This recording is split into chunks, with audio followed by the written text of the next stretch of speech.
Hello everyone. So today we're going to be taking a look at this 2016 Land Rover Discovery Sport, and special thanks to McGinley Motors, Mazda, Land Rover, Peugeot and Volvo for allowing me to come down here and review this car for you guys today. For all contact information in regards to this dealership, please see the description box below. So in today's review, we'll be looking at the interior of the car. I'll explain how all the features work, also start it up, look at the engine, go over the performance data, take a look around the exterior. I'm also going to take the car on a detailed test drive. So as usual, you got the traditional style Land Rover / Jaguar key fob, but one thing worth noting is on Range Rovers, it has the Range Rover name usually inscribed here on the chrome, but because this is only a Land Rover, not a Range Rover, as you can see they leave the chrome blank, no inscriptions on it, just the Land Rover logo on the black piece. And you got this button here for turning on the exterior lights. So press the unlock button twice to unlock the rear doors and the boot. As you can see, the LED daylights flash. So I'm just going to power on the engine and the exterior lighting, and we'll take a look at the outside of the car first. So we'll actually just leave the key fob in the center console. And you got the engine start stop button here. Just apply the foot brake and push it again to start it. Then we'll put the headlights on. They're also automatic. Front and rear fog lamps, as well as the hazards. And all four windows are fully automatic. So this particular Discovery Sport is the HSE, one of the higher spec cars. It's finished in Fuji white, and it also has the Santorini black roof and wing mirror caps. You can also choose to have the roof in grey, and you can also have the car all in one colour. But if you want to make your car a little more unique, you can have the roof and mirror caps in a separate colour to the body. And you can also choose to have a panoramic roof, but this one actually just has a fixed normal roof. So as I said, it's got bi-xenon projector headlamps with very nice LED running daylights, as well as LED front fog lamps. And also down here, I just bring the camera a little closer, on the black plastics here you got your front parking sensors, and they're also located down there as well, going across the front. So the front of the Discovery Sport is very reminiscent to that of a Range Rover Evoque, very similar styling, whereas the Evoque has Range Rover written across the bonnet. As you can see in this car, it just has Discovery. And also, like the Evoque, the Discovery Sport is very customizable, so you can have it with a black pack, and you can also have it with different wheels. You can have the wheels in black as well, and as I said, you can have the whole car in just one colour, or you can have the roof and wing mirror caps separate to that of the rest of the body. So the HSE comes with these 18-inch 9-spoke alloy wheels as standard, very nice in design, and of course there's a good variety of wheels to choose from if you don't want to stick with the standard ones. It also has ventilated steel disc brakes up front with solid discs in the rear, and of course it has the independent McPherson strut front suspension with a multi-link setup in the rear, and the Discovery Sport is 4-wheel drive. Now the Discovery Sport actually takes the place of the Land Rover Freelander, which was produced from 1997 to 2014, and like the Freelander they've kept the Land Rover badge on the rear quarter. And coming around to the rear, very nicely designed LED taillights. As a matter of fact, the main red lamps there are very similar in style to the LED daylights at the front. And also you got the model designation, Sport HSE TD4. And you also got your reversing camera. It also has, of course, rear parking sensors and twin exhausts.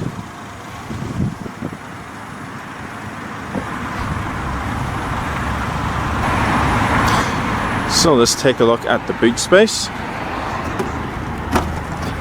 So the Discovery Sport has a 981 litre boot, and as you can see it is very big in size, loads of room in here.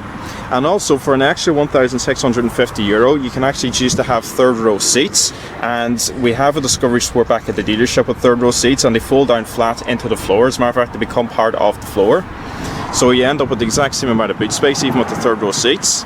So it's a very nice handy option, especially if you have, let's say, a family with more than 2 kids, or you do plan on hauling quite a few people around in your Discovery Sport. Third row seats would be an excellent option. And also you got your removable cargo cover. And off to the left here you got a 12-volt power outlet, and off to the right here you got these 2 buttons for releasing the back seats. I just go around to the back of the car, fold them down properly.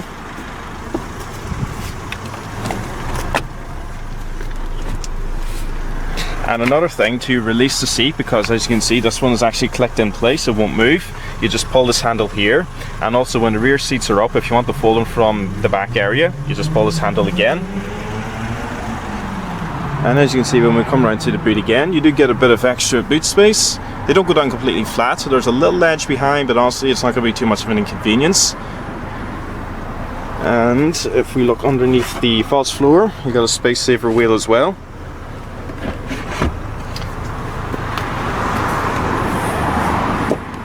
So we'll actually just take a look at the amount of room in the back, and as I said, pull the handle here to release the seat.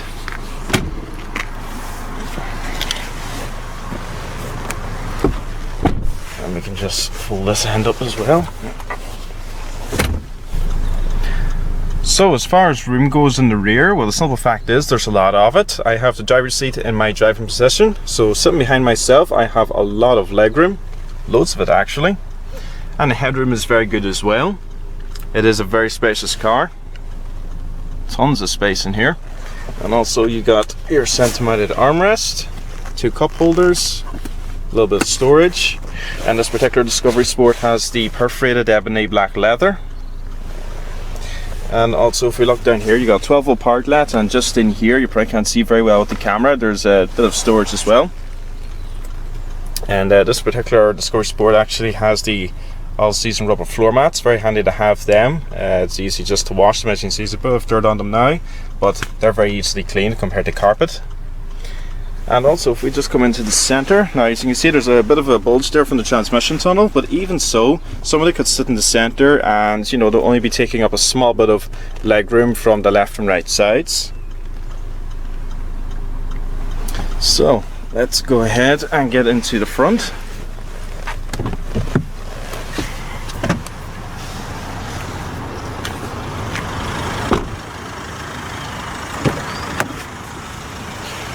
So both front seats in the HSE are fully electric, and you've got your 4-1 touch automatic windows as I said earlier.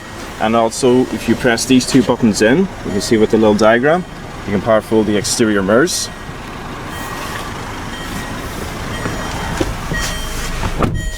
So we'll just turn off the fog lights and put the headlights back in automatic, turn off the hazards. So the interior of the Discovery Sport is very similar to that of the Evoque, very similar design. It's got a 3-spoke leather wrap multifunction steering wheel with electric power assist.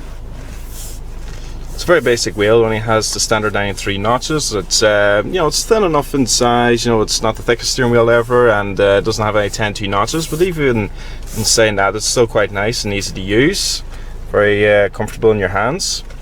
And also you got all your standard controls on the steering wheel. So off to the left you got your radio controls and volume, as well as your Bluetooth and voice command, and the cruise control off to the right, and your trip computer screen in the center there. You also got the fuel off to the right and the engine temperature off to the left. So you also have rain sensing windshield wipers, and as you can see we got paddle shifters as well, because this car has the 9-speed automatic transmission.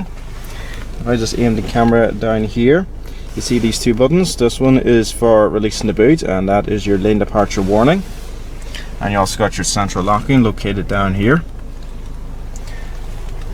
So coming into the center console, we'll take a look at the 7-inch screen. Now this is the same one used in all modern day Land Rovers, so it's one I'm very familiar with, but I can assure you it is a very simple and easy system to use.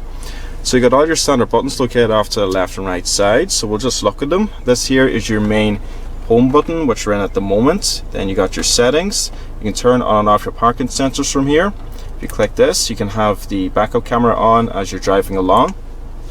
And if I actually just power on the radio for this next bit, you got mode, so you can set between your AM and FM as well as the auxiliary. And if you press this here, sorry, I'll just go into the home menu to demonstrate it better. Brings up the radio and all your different stations. And then you got your Bluetooth and satellite navigation. Very nice display, and the sound quality is very good as well.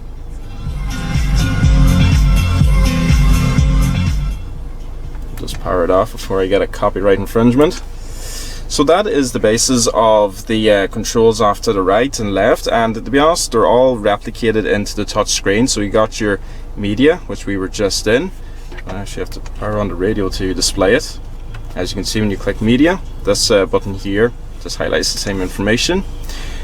And then you got your climate control, so you can operate your climate control from here on the touchscreen, or you can use the manual controls located below.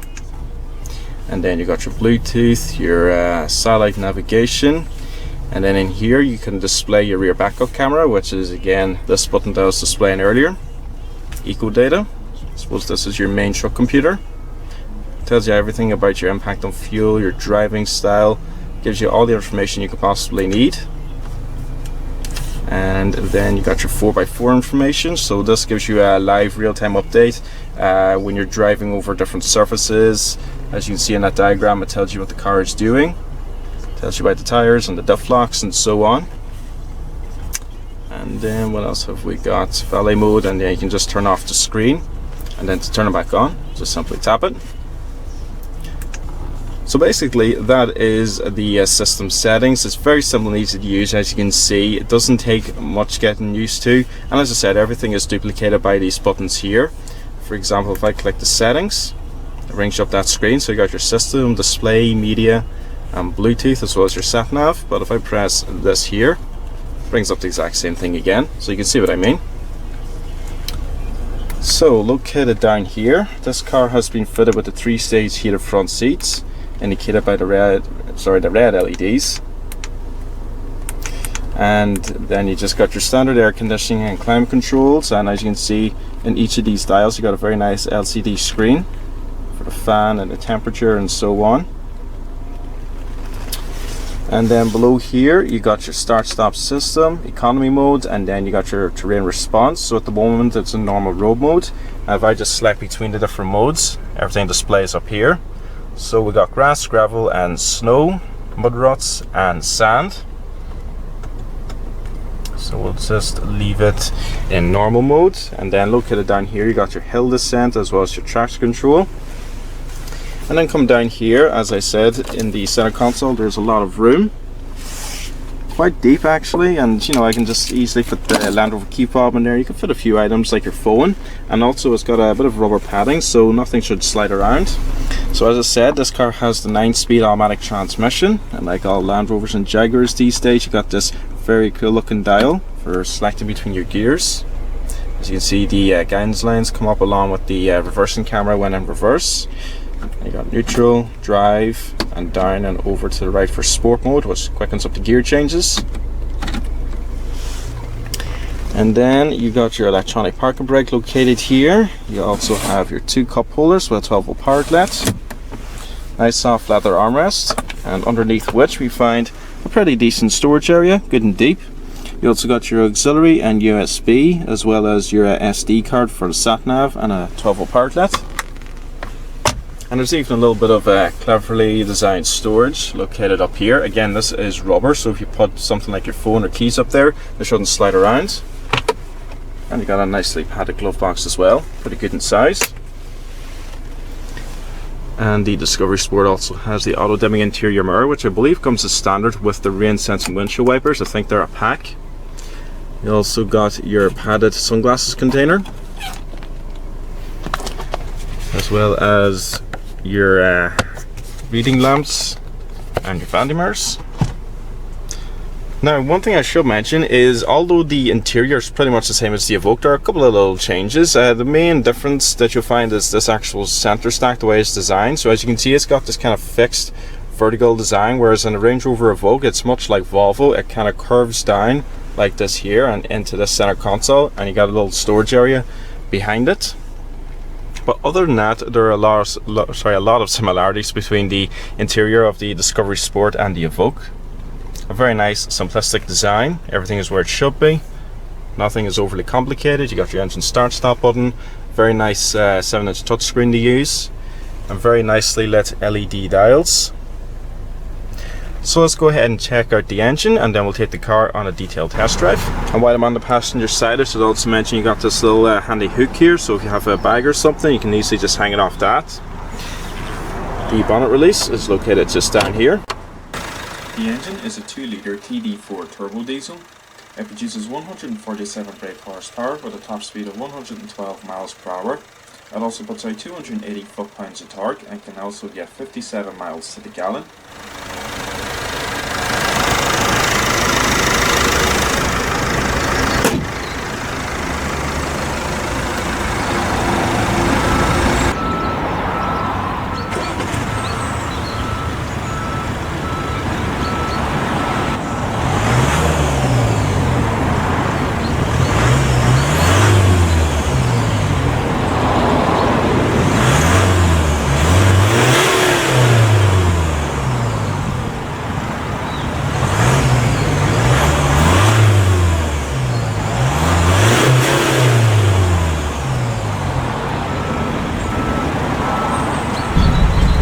Okay, so we're just taking the Discovery Sport on a test drive. Now, the first thing I should mention, and you may have already noticed this if you're an Eagle Eye viewer, this is a manual transmission Discovery Sport I'm driving, not the automatic I was reviewing just a moment ago. Now, the reason why is because I got a call from McGinley, so I had to bring back the white HSE that I was reviewing. A customer wanted to look at it, and as it turned out, the customer ended up buying it. So this is now the following week, and I'm driving a Pearse Red SE with a 6-speed manual transmission. The only real difference in the interior between this and HSE is the fact that it's got fabric seats, but most of the technology is the same. Okay, so we're just going to come out to the dual carriageway and see what this thing is like on power. So pulling from second. Good strong pull from the 2-litre diesel engine. And a 6-speed manual transmission, and this is very nice as well. The gear throws are excellent, and it's just a very nice gearbox to use in general. So let's see about the power again. 5th gear acceleration. Yeah, the engine certainly has a good strong pull from it anyway. Now, I was driving, of course, the 9-speed automatic, the white HSE, and I've driven Discovery Sports before off camera. Now, the 9-speed automatic transmission, that is basically the same gearbox in the Range Rover Evoque, and I can tell you that the gear changes from that 9-speed are excellent, they're smooth and they're crisp, and it's a very, very nice transmission. But in saying that, this 6-speed manual gearbox is very nice to use as well. You know, gear changes, as I said, are excellent. You know, there's a good crisp change between them, and there's good pull from it too. So what is the Discovery Sport like out here in the open road? Well, I have to say it's very easy to drive. I have excellent all-round visibility. Unlike the Range Rover Evoque, which has very narrow rear windows, I can actually see out the back of these no problem. And of course, like all modern day Land Rover vehicles, I can just drive with the backup camera on as well if I choose. But right now I can say that I really like the Discovery Sport. It's very quiet out here. It's a very, very pleasant and relaxing car to drive. Now, the Discovery Sport is actually a bit of a mishmash of 3 different types of Land Rover. So first off, there's the name. It's a Discovery Sport. So it can be thought of as like a smaller, probably more compact version of the big Discovery, which I've already done a review and test drive on. Then there is the, you know, where it fits in the Land Rover lineup. This is the successor to the Land Rover Freelander, which was produced from 1997 up until 2014. And then there's the styling. The front of the car and the interior is mostly based off the Range Rover Evoque, and it also costs about the same as the Range Rover Evoque as well. Okay, so we're just going to pull again, this time from 3rd gear. Yeah, that's quite good. Very nice indeed. Now, this one is the 147 horsepower model. You can also have it with 177 horsepower, so it's the exact same engine, should return about the same fuel economy. The only thing is it's probably just got a bit of a remap, so you get an extra bit of power out of it. But honestly, I really do like the Discovery Sport. The interior, as I was saying earlier, it's a lovely place to be. Everything's nicely laid out, it's simple, it's elegant, everything's functional. So overall, I have to say I'm really liking the Discovery Sport. Now, one thing I did want to talk about, normally I talk about this towards the end of the review, but it's the pricing. Now, well-spec'd SE like this here, maybe with 7 seats and 1 or 2 options on it, you know, you could get it for, you know, the low 50,000 range mark, certainly below 55,000 euros. So it really actually is in the same pricing range as the Evoque. So the question is, do you buy this or the Evoque? Which is the one to buy? Well, it actually kind of depends what you want from your SUV. So if it's, you know, just something stylish and just enjoyable to drive around in, then I suppose you could go for the Evoque. You know, it's the more stylish SUV. practicality is a thing for you. You know, you would like the option of having third row seats and you want very good visibility, but you still want to be a good looking car, much like the Evoque, then the Discovery Sport is an ideal choice. But there are a lot of options, you know, different wheels and paints and all that, as I was saying earlier, to choose from. So it is a very customizable car. Okay, so coming onto some of these back roads right now, and I have to say the Discovery handles really well. Just went around a tight right-hander there, and it handles itself very nicely. And going over some of these bumpier bits, the suspension, especially the multi-link setup in the rear, is doing an excellent job. It's a very, very comfortable car. And there's not too much body roll, maybe a little bit because it's a large SUV, but honestly, it's a very nice car to drive out here. The ride quality is excellent. And it's got good power, as I said before. So it's an excellent car all around. I have to say, I really do like the Discovery Sport. It drives nicely out in the open roads and out here. It handles well, it's comfortable. Honestly, it's just a very, very good car. So I'm just on my way back to McGinley Motors right now, and I can safely say that I think the Discovery Sport is a very good car overall. I think it's good looking, I think it comes with a good amount of equipment as standard, and I also like the fact that there's plenty of options available between colours, and you can have a black pack, you have different choice of wheels, and you also get the choice of third row seats. And then there's the engines, so there's a 2-litre diesel and a 2-litre petrol, and you, of course, as I was saying, you can have different power outputs in the diesel engines, and also the 9-speed automatic transmission. If it's something you're thinking about getting, I would definitely recommend it. It's very smooth and easy gearbox to live with. I mean, the gear changes are seamless, you wouldn't notice them out on the main road. And then again, there's this 6-speed manual transmission. Again, it's a lovely transmission to use, couldn't fault it. If I was buying a Discovery Sport, probably get the automatic. You know, maybe I'm just used to driving automatic Land Rovers or something, but it's a very good transmission. So overall, I really like the Discovery Sport. I really can't fault it too much. It's also very well priced as well. You can get a pretty decent one for about €55,000. So I'm going to list all the specs and pricing and so on, and all the information regards McGinley Motors in the description box below. So please be sure to check that out, and you can go on to the Land Rover configurator and build yourself a Discovery Sport, and you'll see just how customizable they are. So thank you very much for watching, guys, and I'll see you again next time.